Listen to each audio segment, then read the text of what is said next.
right, well, good evening, everyone. Thank you so much for joining tonight's webinar. We are super excited to have this call this evening. So I just want to welcome everyone to the call tonight. And before we get started, I think that it's super appropriate, especially with the climate that we're in right now, if we all could just collectively take a deep breath on the count of 3 and just kind of release all of the stress and all of the everything that we're seeing on social media, just all of it. It's not going to go away, but I think just for the next hour and 15, if we could just take a deep breath and just be present in the call and just be present in the moment and just use this, even if we have to use this as a break, just use this time to talk about how we can take action and, turning our emotions into action during this time. So on the count of 3, I would just like everyone to just take a deep breath with me and we'll release it out. Okay. 1, 2, 3.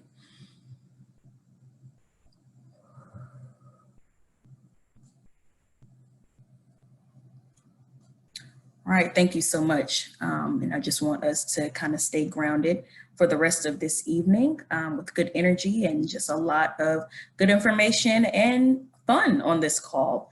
So we will start with introductions of our panelists for this evening. So myself, I am Javita Lee. I am the North Carolina State Campaigner for Center for Biological Diversity. We also have Michelle Myers, who is also a North Carolina State Campaigner for the Center for Biological Diversity. We have Diane Dubois, a distributed organizer for Center for Biological Diversity. We have Amelia Covington, who is a field organizer with Climate Action NC under League of Conservation Voters.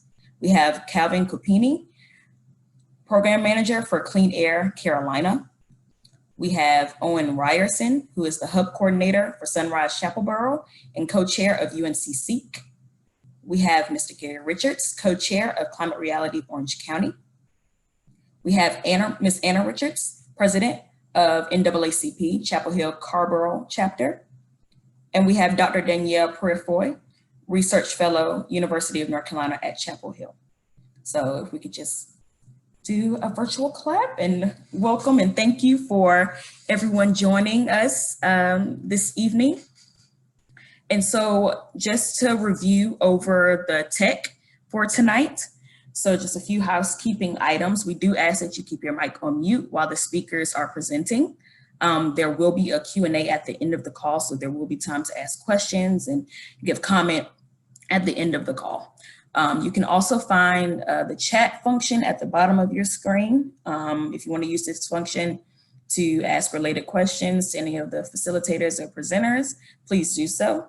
The mute and video button is in your left-hand corner of your screen. We encourage you to, again, stay on mute while folks are presenting during the call. And there's also a raise your hand function, at the bottom of the screen. Please utilize that function during the Q&A portion of the call as well. And just a note that this call will be recorded, so folks will have the ability to reference this event. Nothing else, thumbs up, and we can go to the next slide.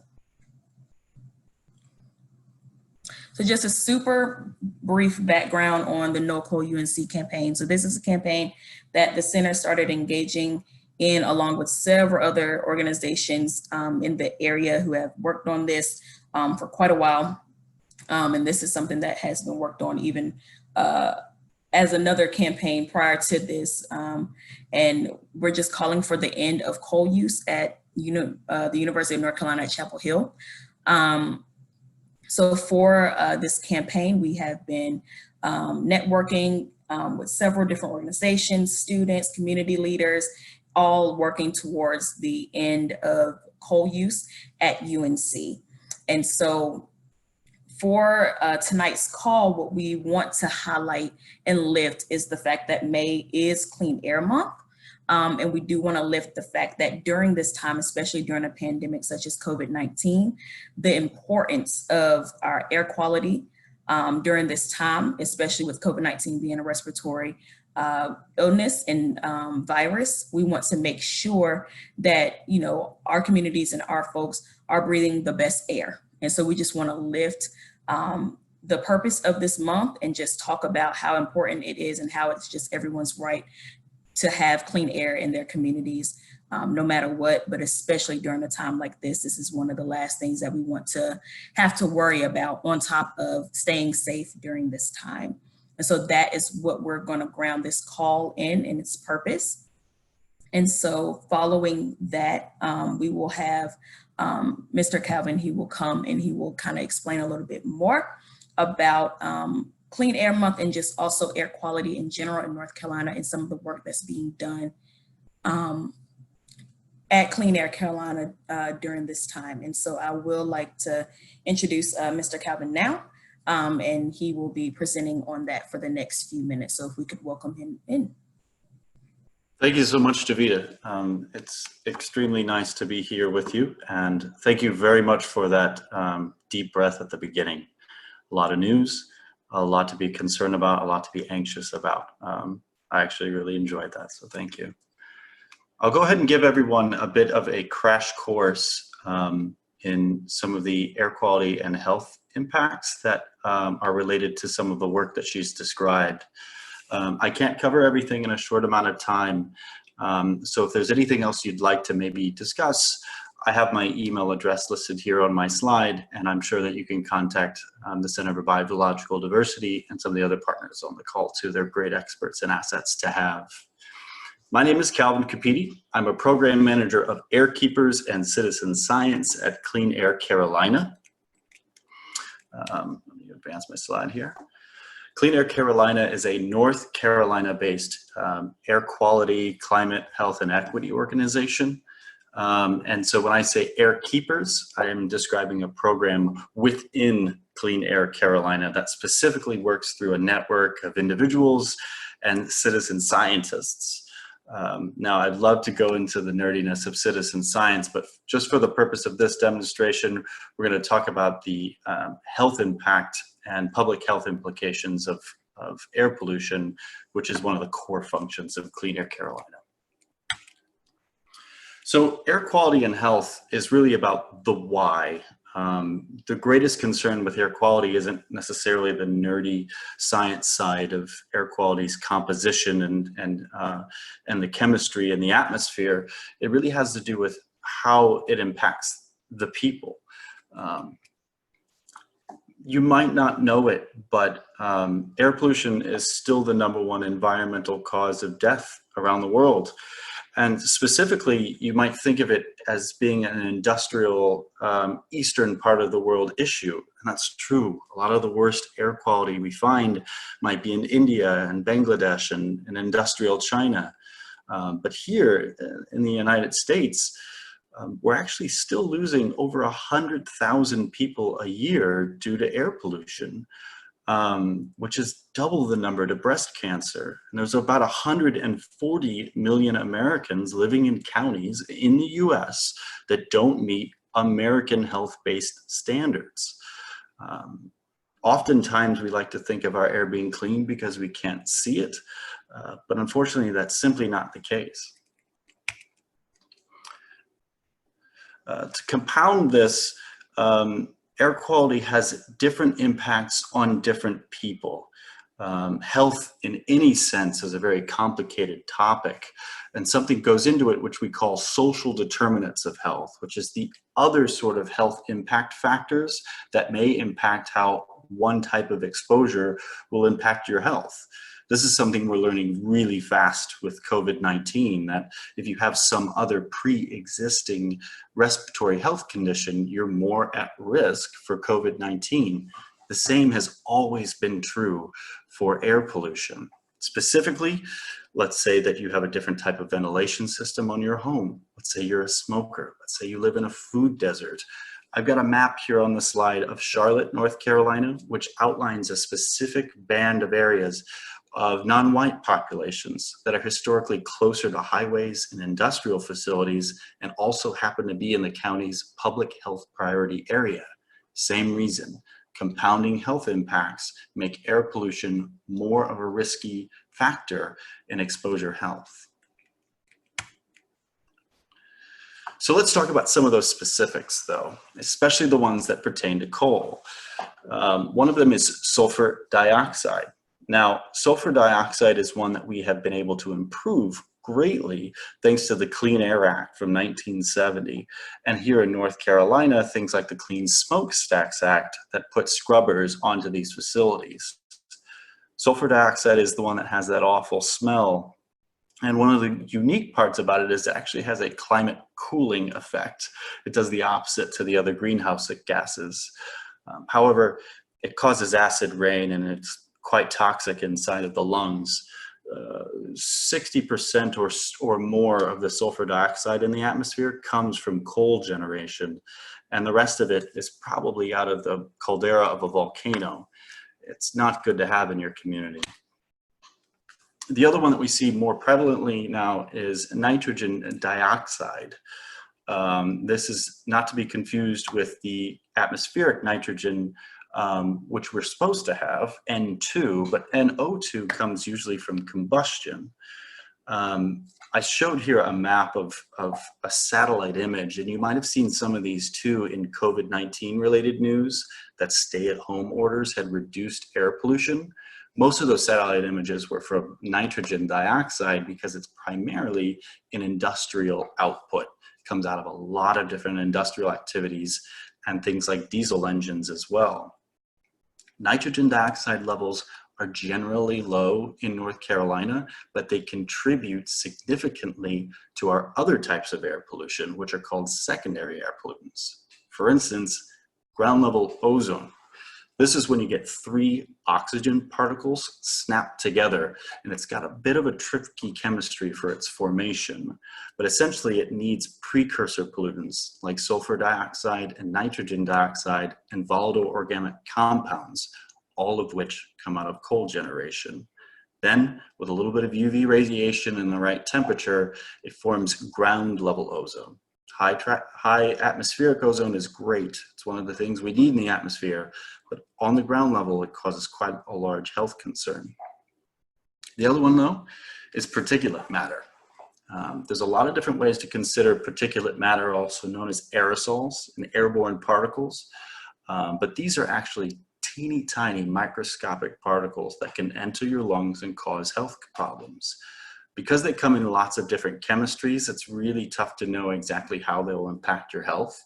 But it's a type of pollution that we find all over the world. And the primary drivers of it are things like nitrogen dioxides that we'll get from combustion. PM 2.5 is also something we might find in wildfire smoke and something we might find in the exhaust of cars. But generally that baseline we get from it can come from energy generation and industrial activity.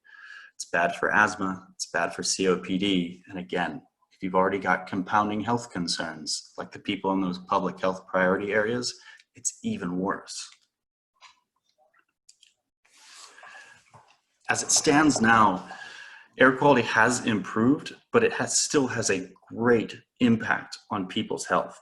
Millions and millions of lives here in America and tens of thousands of North Carolinians. For instance, 10% of the North Carolina student population has asthma, which means tiny little changes in air quality day to day are going to impact thousands and thousands of students. Coal energy production is still one of the biggest emission sources, not only for carbon and climate forcing gases, but for just direct air pollution right on the communities nearby. And clean energy options are obviously better, but they're actually imperative, not just for the long term of climate, like the 50 and 100-year futures we'd like to see, but for immediate health impacts today. And one of the ways we could do that is by replacing these facilities with things that don't happen to put sulfur dioxide or nitrogen dioxides into the atmosphere. I'd like to keep it short for now. I hope that this was a good overview of some of the health impacts and atmospheric chemistry components that go into some of this. But if you have any questions, please don't hesitate to reach out. And again, thank you, Jovita, for the time. No, thank you, Calvin. That was super informative, and we're going to give you some more virtual claps on that. Thank you so much for that presentation, really grounding us in the facts. And I would like to call next Miss Anna Richards president of NAACP Chapel Hill Carborough Chapter. As she comes forward, Diane, if you could put her slide on the screen, thank you so much. And let's welcome her now. Thank you so much.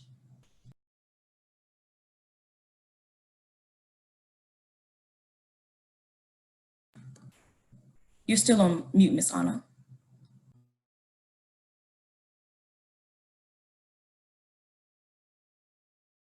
Sorry. Okay, great. Thank you. Well, thanks everyone for putting this together. It's a great opportunity for us to talk about clean air and the impacts that this pandemic is having.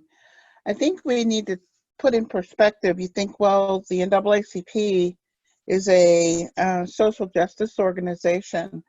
The mission of the NAACP is to secure the political, social, educational, and economic equality of rights in order to eliminate race-based discrimination and ensure the health and well-being of all persons.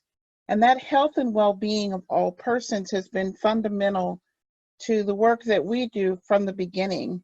The organization was founded over 100 years ago, but when we think about why is this current pandemic having such an impact in our community, you really have to go all the way back to the founding of this country, when enslaved people from the very beginning were exposed to the elements of heat, pesticides, insects, and treated as a commodity.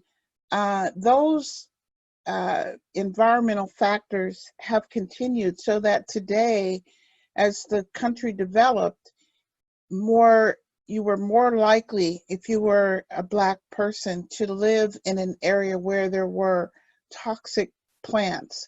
It could be a coal plant. It could have been a treatment facility, a sewage facility. Here in our community, we have two great examples of that. One is the Rogers Road community, where there was a landfill put and contaminated the water of that historically Black community in Chapel Hill, and the coal plant that is in an area that today is gentrified, but historically was the Black community of Chapel Hill.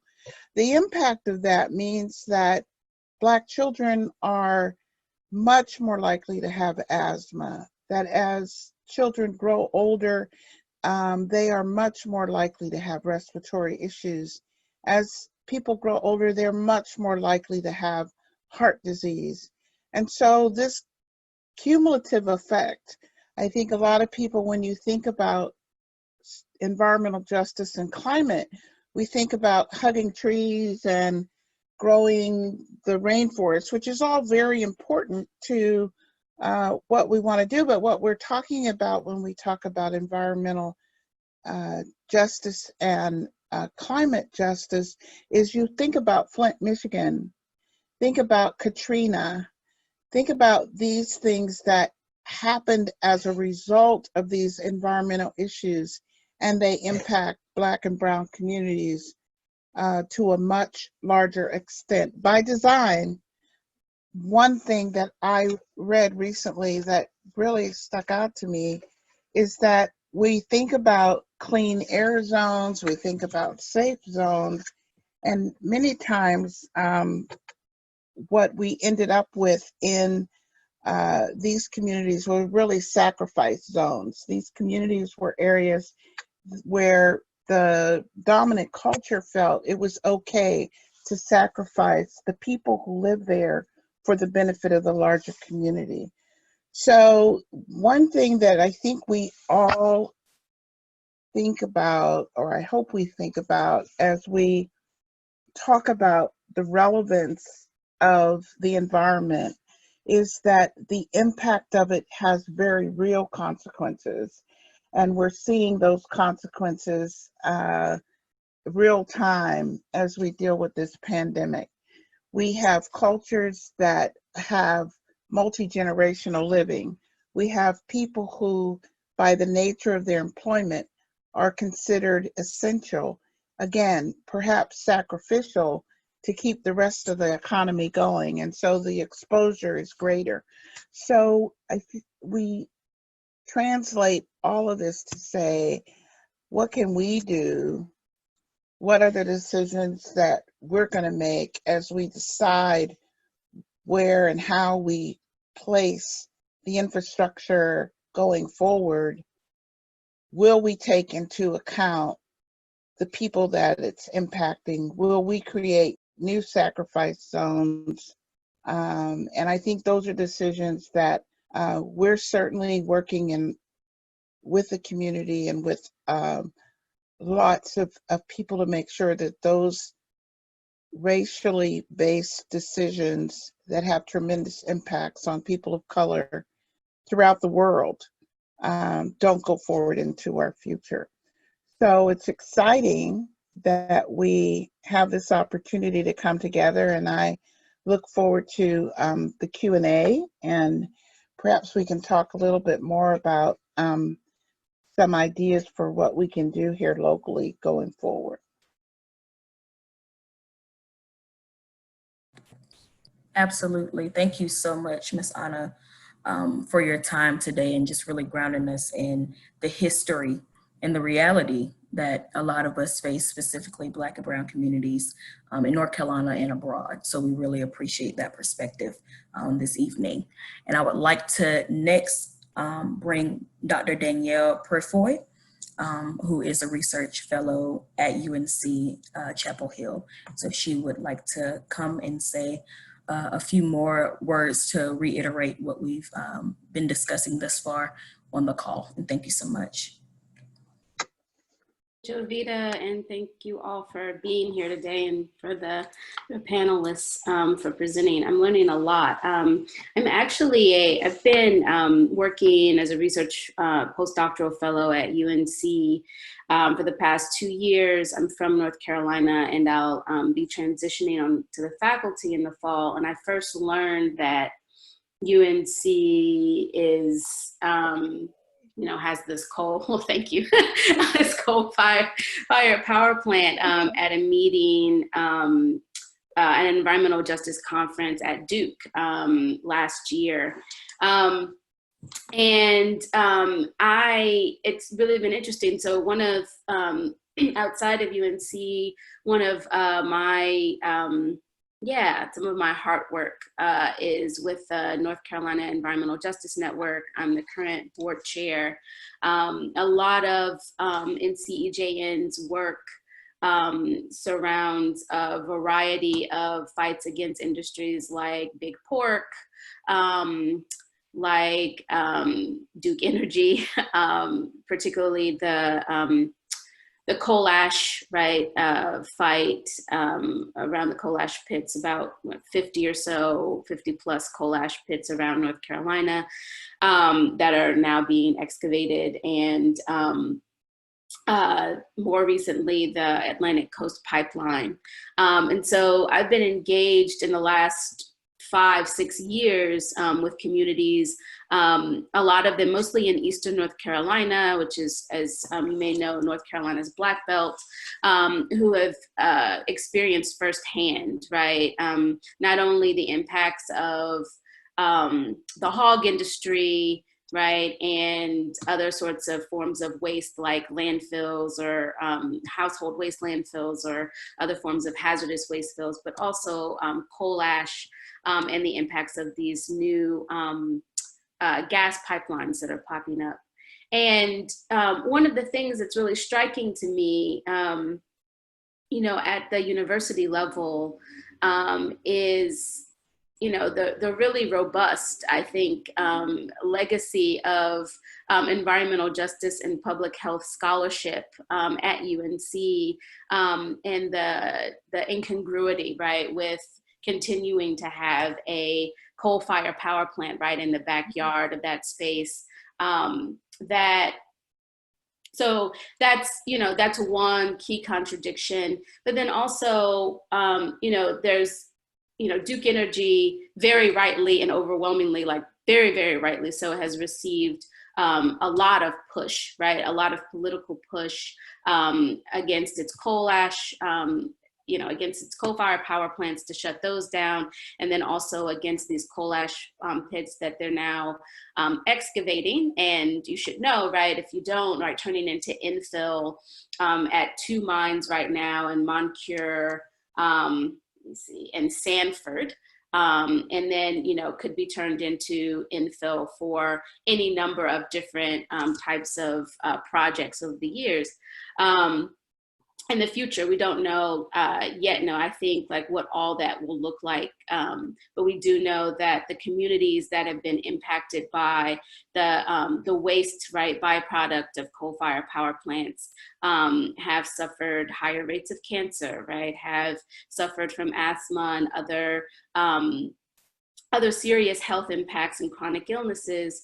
And so the bottom line is that you don't have to be living near the coal-fired power plant to be imminently impacted, right, by its operation. And so one of the things that we are taught to, or we teach really to think about when we talk about these industries is really their life cycle, right? From cradle to grave, right? Thinking about who is impacted at the extraction site for coal mining, right? Who's impacted during the actual energy production, right, at UNC, right? We're talking about the communities there. There are all sorts of processes in between, right? The transport of the coal, right? All of these sorts of community level or localized impacts, all that are really hinging on, right, like UNC's decision to continue to operate this coal-fired power plant. And then of course, at the tail end, and I've been trying to look, and admittedly, I'm still learning a whole lot about what's happened or sort of the history of this particular coal-fired power plant, but I'm really haven't seen very much about where their waste goes. And so I'd love to talk a little bit more about that, but we know a ton from Duke Energy, right? Already what the impacts of that coal ash is. So just, in addition to the chronic illnesses, just to understand what's in it, right? So, Calvin has already talked to us about what's happening once it's coming into our air at the site of production. But there's, when we are talking about these coal ash pits or these waste sites, we're talking about lead, arsenic, mercury, right?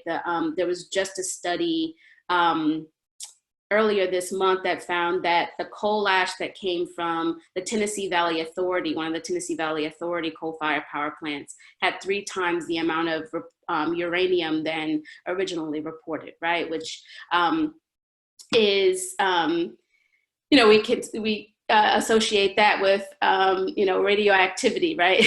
Nuclear energy production, but it also is connected, right, to the coal industry, and also is deeply connected to chronic kidney disease and failure. So this is, the bottom line here. I'm not an expert on this particular coal-fired power plant, but I do have really deep experience with interacting with and writing about communities that are really in imminent danger, right, of all sorts of devastating impacts to their health, their ability to live and enjoy where they live, right, and to build a future for themselves and their communities by a variety of these industries. And so, the bottom line is that it's certainly time, and I appreciate the organizers here who have been bringing the smoke, so to speak, to UNC, because it's they should be getting as much scrutiny, right, as Duke Energy has been getting for all these years, because we're talking about the same industry. So I'll leave it there. I'd love to talk more in the Q&A about, I'm excited to hear more about what's some of the organizing that's been happening, and ways that we can connect and build from here. So thank you. No, thank you so much for further grounding us in tonight's purpose. And we definitely will have time in the Q&A to talk a little bit about what you lifted, Ms. Anna lifted, and Cal has lifted this far on the call. And we do have one of our esteemed attorneys on the call as well, ready to answer some of the questions that you guys have already lifted. So the Q&A should be good. So thank you so much for joining us this evening. Really super appreciated. This has been great thus far. And I would like to now welcome Owen Ryerson, who is the hub coordinator for Sunrise Chapel Borough, as well as the co-chair for UNC Seek. So let's just give Danielle an air clap and Owen an air clap as they come back up for their portion. Thank you so much, Owen. Yeah, thank you all so much for being here. Yeah, this is really exciting to be hearing all these different perspectives on this issue. Yeah, so I just wanted to talk a little bit about my work that I've been involved with as a student at UNC and about the organizing that we've been doing as students against the coal plant and trying to push the university to release a sustainability report or a sustainability roadmap, what they've called a 3 zeros plan. So I'm part of a group of students that has been, pressuring the university to transition to clean energy sources and address environmental justice issues and release a comprehensive sustainability plan or a 3 zeros plan. And for years now, UNC has been making big, bold promises to release a comprehensive 3 zeros plan. And they've been running a flashy PR campaign, but despite paying lip service to these issues, they've failed to take meaningful action to combat their role in contributing to environmental justice issues in local communities and their contributions to the climate crisis as a whole. And university administrators have taken steps towards action on these issues. And when they've done so, there has been significant blowback. Brad Ives, who was the former vice chancellor of sustainability, was fired this past fall. And it was reported on in the Daily Tar Heel, the student newspaper, that he was fired essentially for trying to do too much.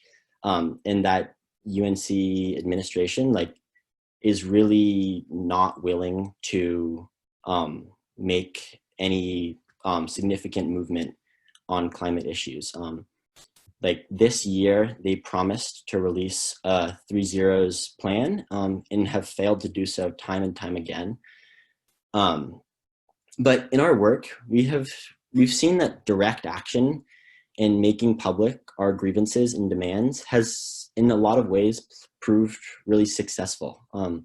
Over the past year, we've held weekly strikes on the steps of the administrative building, demanding that the university take action on climate and sustainability issues. And in some ways, we've gotten results. For the first time in years, the administrators committed to releasing a comprehensive climate action plan or 3 zeros plan by the end of this semester. However, since the COVID-19 pandemic, they've reneged on this commitment as pressure has been relaxed and we were unable to make public our protest. In my mind, I think this is a testament to the power of us taking direct action steps against UNC and against their continued use of the coal plant and their refusal to release a comprehensive climate action plan. And UNC will squirm when light is shed upon what, frankly, is the neglectful behavior that they have displayed towards environmental justice issues in our communities. And we know that residents in areas with higher air pollution are 30% more likely to contract COVID than people, and people of color are far more likely to live in areas with high air pollution. And it's unacceptable that UNC continues to operate a coal plant literally in our own backyard, about 100 yards from where I'm sitting right now from the house I'm living in.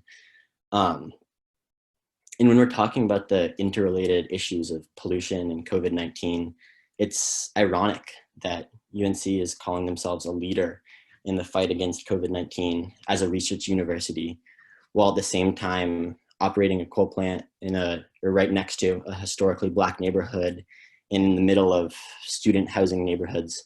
But at the same time, simply shutting down the coal plant is not going to be enough. UNC already relies on the dirty Duke Energy grid for 80% or more of its electricity needs. And shutting down the cogen plant is only going to increase our demand from Duke Energy and add load to that grid, which will increase the amount of coal and other fossil fuels Duke Energy has to burn in other neighborhoods of color and other communities of color, creating environmental justice problems elsewhere and just offloading our issues in many ways to elsewhere. So UNC needs to prioritize investing in renewable energy that we so desperately need. And they have the capability to do that. If they decide to take a stand on this issue and make it a priority, like this is something that UNC is capable of investing in. And instead of ignoring the research that has been done at this university and ignoring this issue basically entirely. And together, if we continue to take collective action and pressure UNC to invest in sustainable energy alternatives and hold them accountable for their actions, we can be effective in pressuring them to transition away from coal and away from dirty fossil fuel energy sources. And I think that these direct action and public campaigns are a really effective way, in my experience, to pressure UNC to make changes to their ways of providing energy. So thank you. Oh, thank you, Owen. That was wonderful. And Owen can tell you, when I was first hearing about the 3 zeros plan and then hearing that there was no action on it, I was just internally like, as if I was my own UNC student, because I was like, are you kidding? Or is this a joke? So I definitely have understood that, and Owen has been key in a lot of this work going on campus and off. So we do appreciate your time this evening. And then just back to the Duke Energy point, that is a whole nother call itself. Do not get me started on Duke Energy, because we'll be here all night. So thank you so much for participating this evening. And now I would like to welcome Mr. Gary Richards up this evening to talk a little bit more about how he's been involved in all of the wonderful work that he's done thus far. So thank you to Owen and welcome Gary. Thank you, Javita. Thanks to you and the Center for Biological Diversity for inviting me tonight. And I'd like to thank all the other speakers. I've learned a lot from you. I don't think there's much that I can add in the way of the science or the environmental justice aspects. So just let me tell you about the personal nature of this coal plant for me. I'm 72 years old. I weigh too much. I'm borderline diabetic and I got high blood pressure. So I have lots of the contributing factors that would make it more likely for me to get COVID-19. And I live a block away from the plant. So it's personal for me, but also you can see the two young ladies whose picture is up behind me. Those are two of my 4 granddaughters, and they attend Frank Porter Graham Elementary School, which is about a couple of blocks in the other direction from the coal plant. So these young kids, these two, and the 598 others who attend Frank Porter Graham Elementary School are subjected to the pollutants that come from this plant on a daily basis. My 2 granddaughters aren't part of the 65% non-white population or the 35% population of lower income students who qualify for either reduced or free lunches, but they're still there.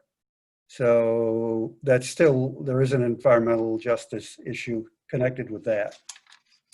I'm here, I guess, primarily because I've been leading strikes at the coal plant, or excuse me, demonstrations at the coal plant.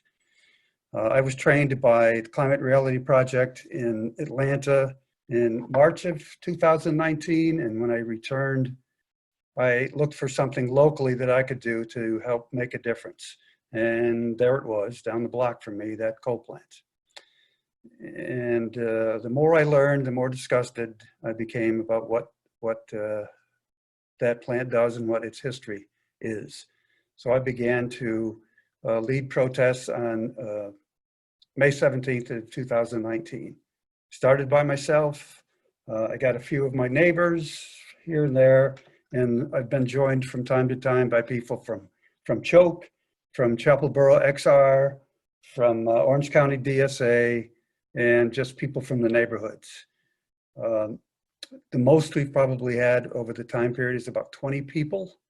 So we sure could use a whole lot more support.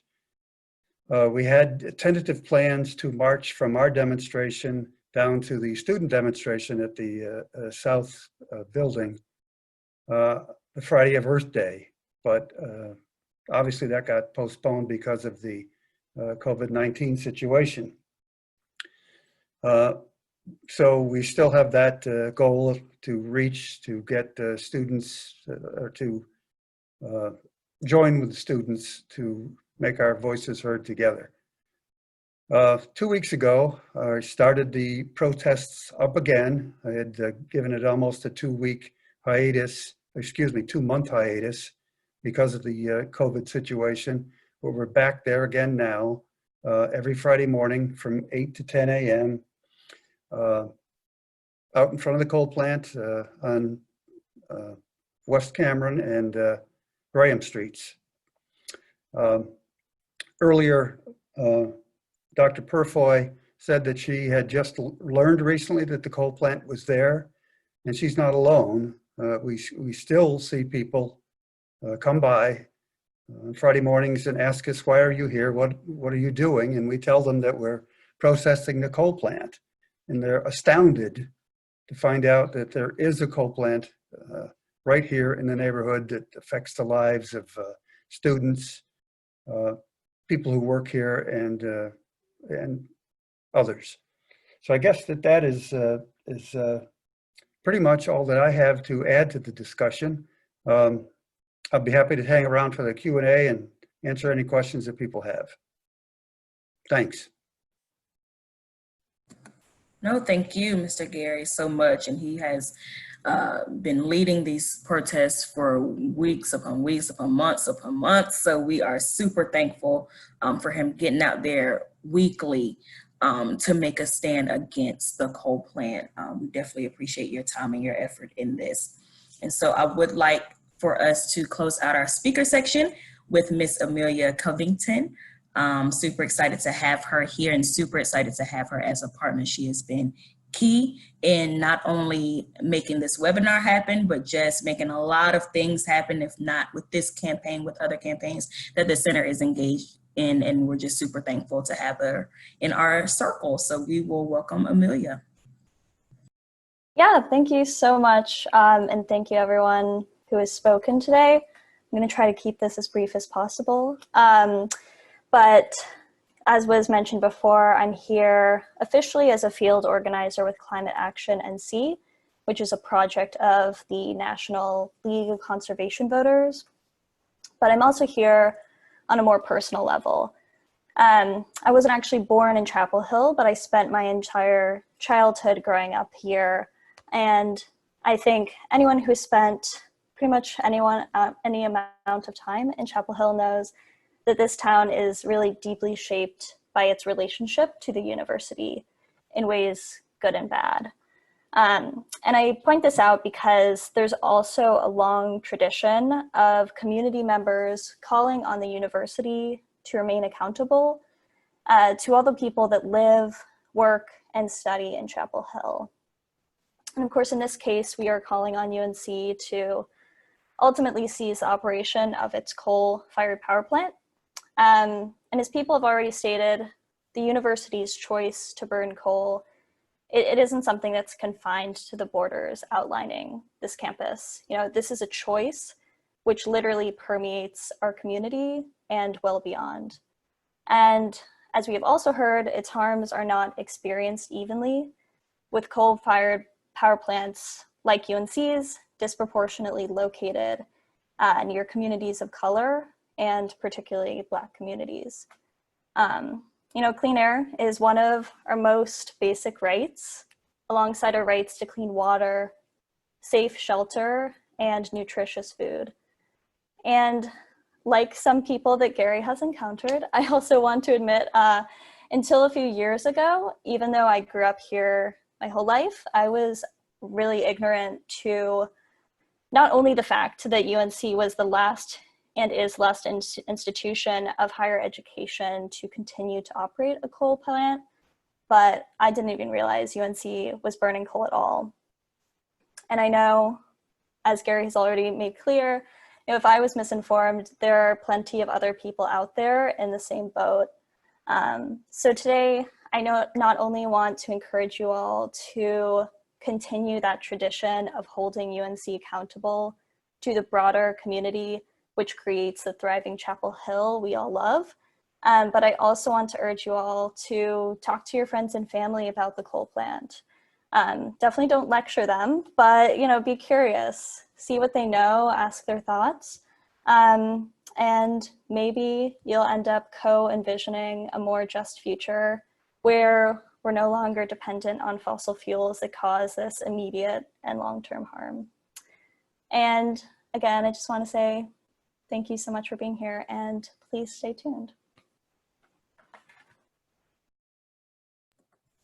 Awesome. Thank you so much, Amelia, for your words. And this has been quite dynamic thus far with all of our speakers. So I just want to do one grand round of applause for everyone who spoke this evening. We are super grateful for your voices and for your perspectives on this issue and broadly. And so now we will be moving to Michelle Myers, who will be leading us and talking us through our call to action for this evening.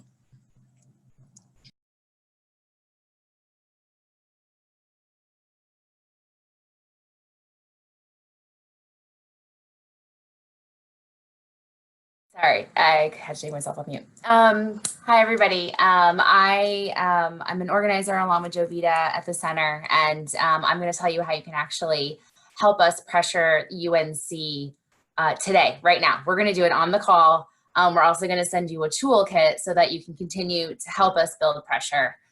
You know, right now I'm happy to hear the protests are back up and running. I know for some folks that's not an option. I don't know if the center is ready to start encouraging people to go out, but if you feel comfortable, I'm happy to get Ms. Richards that you're doing that. But one thing we can do safely from home is use social media. And I just want to share that, you know, social media is a weird tool. We use Twitter a lot, we use Facebook, and you can tweet directly at the chancellor of the UNC. It's very, very gratifying. If you haven't taken an opportunity, Danielle, and maybe not you right now, but everybody else, if you haven't actually taken the opportunity to tweet directly at the chancellor asking him to shut down the coal-fired power plant, we're gonna do it right now. It's gonna be great. And the reason why keeping the pressure up is really important is because we know when we fight, we win. And we've made some incremental changes already. Since last February, when we first started poking around, asking questions, using legal tools to pressure the university to do the right thing and shut down the coal-fired power plant, they've already reduced their coal use by 41%. We know last summer they operated without the coal burners. So, you know, when students weren't there, they were able to do that. And we know that if they wanted to make the financial investment in electric boilers, leapfrogging methane entirely, and just going right to sustainability, they would be a leader in North Carolina. They would be a leader in the great transition to clean energy. And that's what we're calling on them to do. So, you know, that's a victory. I think we need to celebrate our victories. There's no guarantee that if the price dynamics around natural gas change, or if, you know, the chancellor just, I don't know, has some sort of decision that they have a lot of coal or something, that's going to stay there. So we still need to pressure them to make a time certain commitment to shutting down the coal operations and developing a transition plan. And we want them to do that by the end of this year. So we're really transitioning our action on this campaign from face-to-face protests on the steps that Owen was talking about, and we were doing tabling last summer. We're not going to be out and being able to table as much this year, but we can still get our message out there. We're still working up they have to redo their permit. So because we challenged their air quality standards, we challenged their air quality modeling, they actually had to redo their permit. So when we start poking around a little bit and asking tough questions and putting pressure on, the university does listen, and the Department of Environmental Quality does listen, but we have to keep the pressure up. So I shared in the chat our social media toolkit. I'm actually going to share my screen right now, and I'm going to show you exactly how to take action. So if you can follow along either in the Google document I shared, or just look at what I'm going to do on the screen right here. This is our social media toolkit. This is our lovely mascot. Ramsey's here. He has an inhaler. This is sample Twitter language. So we have developed a few different things to track who's posting based on getting this training and who's participating in Clean Air Month. Our hashtags are No Coal UNC and Clean Air UNC. If you're going to tweet, please use this tag right there. That is actually the University of Chapel Hill. So simple. Not as simple when you get to Facebook. I'll show you that in a minute. And you can write your own message. Please take some of the takeaway messages that you heard tonight. If you have your own personal story, we also want you to use that. And then you come to Twitter. So this is our Twitter account. Robert, who's on the call, said, find me on Twitter. I just tweeted him. If you haven't found us, No Coal UNC on Twitter, super easy to find. And you can just paste one of those messages and tweet, already set up. Feel free to edit, feel free to change, feel free to retweet right from the No Coal UNC page. So if you have Twitter, there's no time like the present. Right this second, get your tweet box out, get on there, and you can even just share this message I just tweeted out. But again, feel free to make it your own. And if you want to, I told you could tweet at the chancellor, right? So if you go to our social media toolkit, we have all of the handles and hashtags, parties to tag on Twitter, at UNC, at No Coal UNC, that's us, at UNC Chapel Hill Community Relations, they have their own Twitter handle, and at Kevin Guskiewicz. I might have just butchered that. I'm really sorry. This is Facebook live streaming, but oh well. So you can also tweet right at the chancellor. You can look at tweets from earlier today. There are some targeting the chancellor. Another thing we'd love people to do right now, particularly because it is Clean Air Month, is to do a photo petition where you actually share your own personal story. Maybe it's about your grandkids. Maybe Amelia did one. You want to see it? It's really wonderful. This is her. I'm calling on UNC Chapel Hill to shut down their coal boilers because my fellow Chapel Hill residents deserve the right to clean air. Simple as that. There's a PDF in here. You just click on that PDF, hit print. All right, it's gonna take too long because I have so many things going on. Anyway, hit print, write your personal story, post it to social media. You can post it to our No Coal UNC Facebook page. Make sure that you use these hashtags though, because this is the trick. The University of North Carolina at Chapel Hill. Don't forget the. That is very important, or you won't actually find them. And also add it at us, No Coal UNC. That way we can see that you've done it. Use our hashtags. We'll search them. We'll find it later. If you are not a tweeter and you are a social media, if you're more likely to use Facebook, you can also do exactly the same thing that we did on Twitter. You know, I still want you to do the photo petition, but you're probably not gonna be able to do that right this second. But right now, you can come over here, copy a Facebook post, go to your Facebook page. You can see this, we're actually live streaming this whole thing right now. So there it is, this event, and you can post to Facebook, create a post, It's going to be super slow because Facebook likes to be slow. And there you go. It's already at the University of North Carolina. You may have to just kind of make the link work by going through it. And then hit post. And that's it. So I'm going to stop sharing my screen now.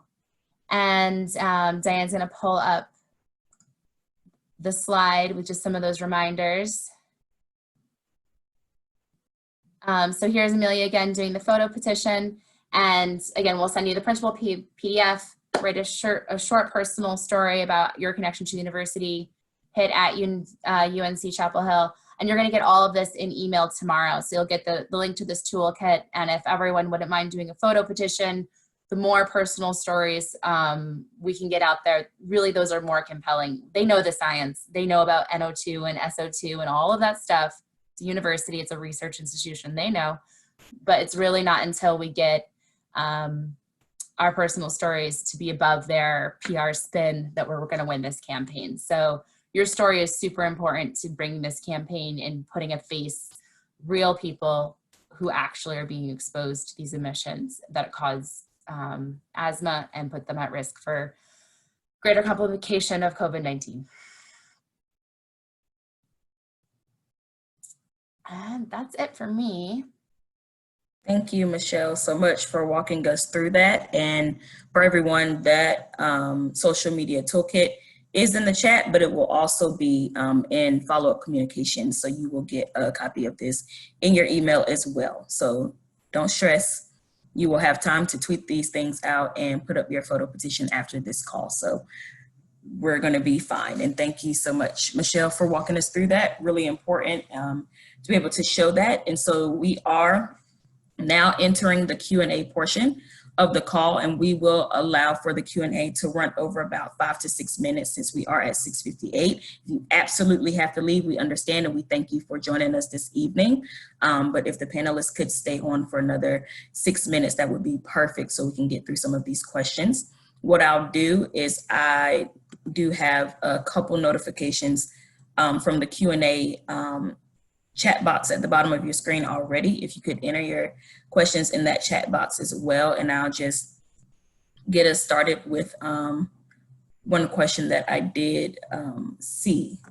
Well, two. One was, will there be more sample tweets? The sample tweets will be listed in the toolkit that you'll get in an email, so you will have time to see more than one tweet example and more than one Facebook example in that tweet, to make it your own and just pull from that language and kind of twist it to make it your own. So that is that question. So thank you, Jesse, for asking that question. One point raised by Maple was that, you know, it's been stated many times that coal is the cheapest energy to use. So that's why they use it. And she was just wondering if there was opportunity to kind of strategize around that piece, and how could we kind of shift around expenses to be better used for residents, for professors, for students, and potential students. So just talking about how a lot of times the excuse used is coal is cheap. So we have to go with whatever's cheap, but we need to start thinking about how we can utilize funding for better energy sources. And so that was just a really valid point that Maple lifted. A question for a direct answer. Can someone talk a little bit more about who has the authority to shut down the plant and how it works? Is it only the chancellor, or do other organizations need to sign off? And I will open that out to the floor, to our panelists, as well as I believe Robert has been promoted at this point. So yes, Robert, if you want to take that question, or Michelle. Sure. I think it is, the chancellor would probably need to set a directive, but also the board of governors would need to be involved. And that's a little bit harder. As students know, we've been organizing, particularly around the Silent Sam issue. They are hard to pressure. So I think we really need to keep it on the chancellor, keep the pressure on the chancellor. Some of the board of governors have Twitter pages, not all of them. maybe that'll be a follow-up Twitter action. So I think if we call on the chancellor, I think that a declarative statement, which is what I think Chancellor Thorpe had done, was said, we're going to set this directive. We have a goal of getting off of coal by, I think it was 2020. And I think it's just through public pressure that we're actually going to win this. So that directive happened, and I think kind of public pressure fell away, and now there has been no accountability. So I think it's multi-pronged too. And that's really part of a successful strategy to shut this down, is to pressure our local elected officials to keep the pressure up, keep the chancellor to keep, feeling the heat on it. There is a legal strategy, and also using our levers at the permitting process for the Department of Air Quality. And we are expecting a potential to make public comment on the renewed air permit for UNC potentially as early as this summer. So please stay tuned for opportunity to do that. We were previously calling for a public forum. We really think that they need to have something live where people can respond and involve the community. Maybe an alternative to that would be a webinar kind of like this that the department can hold. And I think it's going to be up to us to really get a lot of people to come out and suggest electric boilers or renewable energy on campus. Thank you, Michelle, and thank you for that question. Next question I think would be best directed to Robert, which is a brief explanation of the renewable energy solution the center recommends for transitioning off of coal. And then other folks can chime in as well, but I would like to start with Robert for a brief explanation of the electric boiler solution. Sure. Thanks, Joe. Before I answer that, I did want to quickly mention again, as someone previously stated, I think Michelle, last summer, UNC did stop burning coal.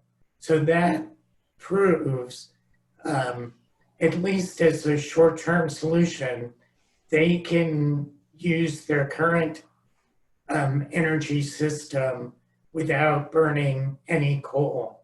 They can literally do that tomorrow at the administrative level. Like, they don't need authorization in terms of how they day-to-day operate their system. In terms of a longer-term solution, the solution that we think would be most appropriate is to get rid of the coal-fired boilers and replace them with electric boilers. The University of Georgia did exactly that around 5 years ago.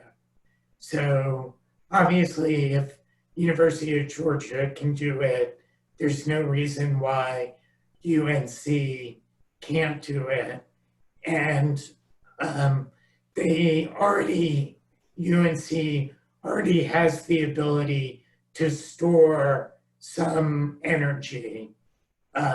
They ironically, or interestingly, they use the boilers not only to make steam, but to make cool water for cooling. And they have an ability to store that. So one really cool thing about, pardon the pun, if they used electric boilers, is they could use them predominantly in the middle of the day when North Carolina's solar photovoltaics are producing a lot of electricity, and that would be advantageous to UNC because the electricity would be cheap, and it would also be emissions-free electricity. And then to some degree, they can even store that energy for later in their current existing system of storing chilled water. And they've also explored the opportunities of expanding that. Perfect. Thank you, Robert, for that response. And I will, these will be the last two questions just to be respectful of folks' time. The first would be, and this is open to all of the panelists if they have different perspectives on this. I would love to hear more thoughts from the panelists about the relationship between shutting down the coal-fired boilers in the plant and UNC increasingly relying on Duke Energy. Would this just push the consequences of pollution away from Chapel Hill and onto another vulnerable community?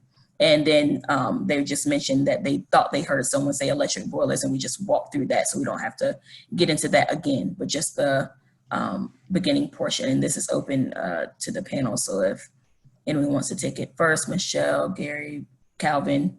Yes, Calvin, go ahead.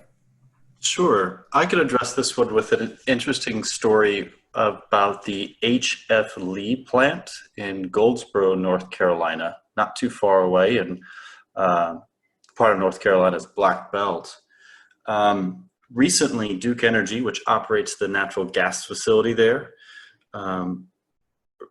asked for a new permit to increase the amount of nitrogen dioxide emissions.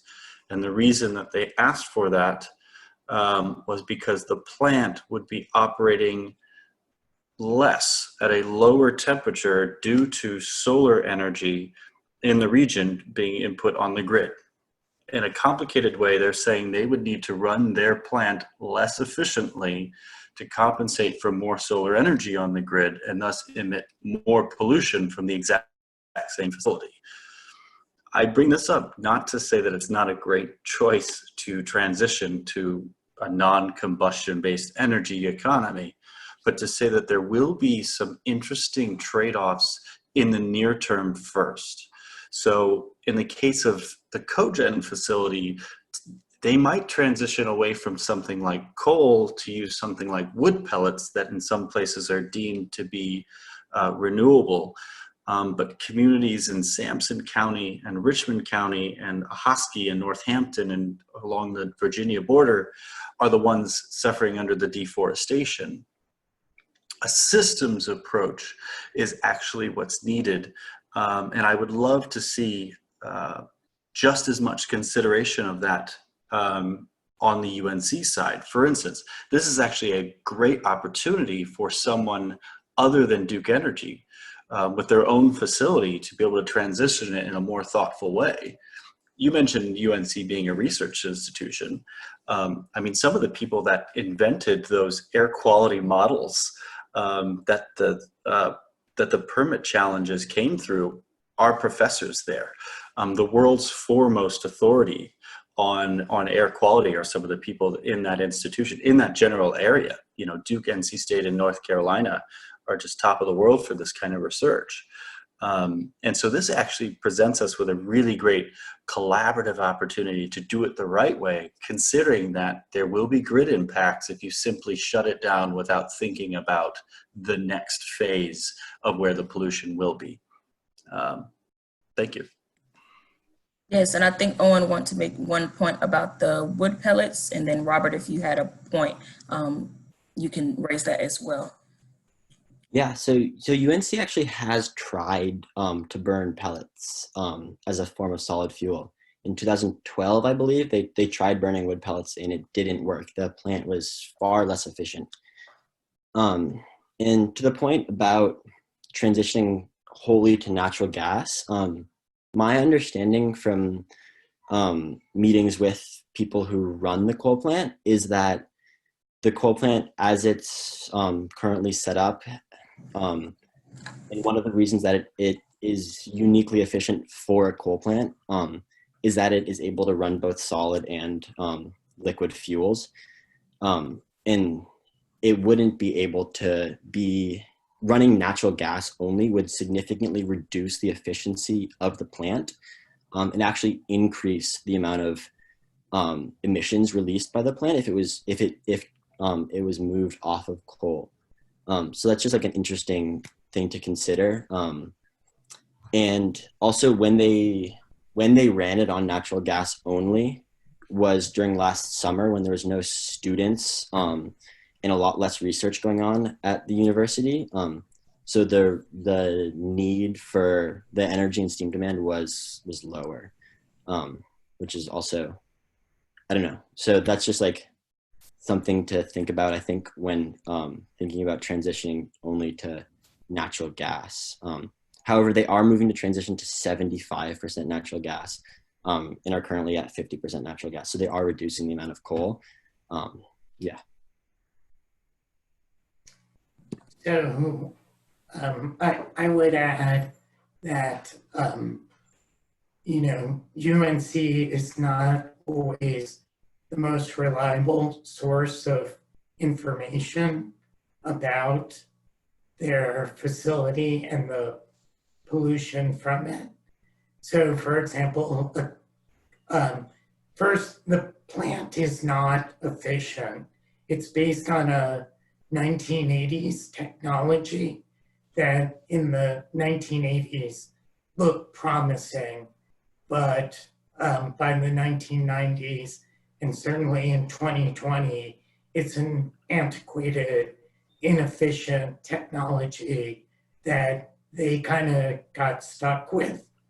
No one else would use that technology or has used it in a long time. And there are significant benefits right away from transitioning off of coal. For example, mercury, you know, most people are familiar with mercury. It causes brain damage in children. It causes contamination of fish, and burning coal and mining coal leads to mercury contamination versus burning natural gas has zero mercury contamination. So stopping burning the coal has significant pollution reduction instantly. Also, last summer, when they were burning just natural gas, they were only using one of the two boilers. So they had 50% more capacity than they were actually using. So again, there I would take with a large grain of salt any statement from UNC that they're not capable of stopping burning coal tomorrow. That's just not consistent with the data that we've seen. There's absolutely no facts that I've ever seen that support that narrative. It is convenient for their story, but I haven't seen any evidence of it. And then final thought, I am in no way defending Duke, but I would mention that the most recent energy statistics, which are for March, because they're a little bit delayed, North Carolina was down to 10% of its electricity coming from coal. There was a 55% decrease in coal usage between March 2019 and March 2020. So North Carolina still has a lot of progress to make, but they have made a lot of progress. There's a lot of solar being added to the North Carolina grid all the time. And, you know, towards Calvin's point of a systems approach, I think that again, the UNC switching to an electric boiler, the boiler could basically act like a huge free battery from the grid's point of view, it'd be free and it'd be a place to dump, quote unquote, all the extra electricity that's generated by solar statewide or even grid-wide. So I do think it is an elegant system solution. It's not perfect. There are no perfect solutions for energy. There's just the best alternative available, and that's what we need to be working towards, in my opinion. Okay, and I do think, just to be respectful of folks' time, we will end on that question. I do want to thank all of our panelists this evening for joining us and having all of the different perspectives, which are equally important and all need to be thought about and considered when we're moving forward in this campaign. I do think that this hopefully has been a productive call and folks have enjoyed the information that they've received from all of our panelists and have been able to ask questions that they haven't been able to ask before. And again, all of the directions and follow-up will be in the follow-up email to you all in the next 24 hours as far as the social media posts on both Twitter and Facebook. So you will be able to participate in that way. I want to, again, thank our panelists for joining and thank them for their perspectives and all of the work that they've done thus far, not just on this campaign, but collectively in North Carolina, because there's a lot of work to do and we have to do it simultaneously. And so I think we need to remember that and just know that we are all doing the best that we can because North Carolina is quite the puzzle to solve. And so I just want to end on that note. Thank you all so much for joining us this evening. This has been great, and I hope you guys enjoy the rest of your evening and the rest of your week. Thank you so much. Thank you.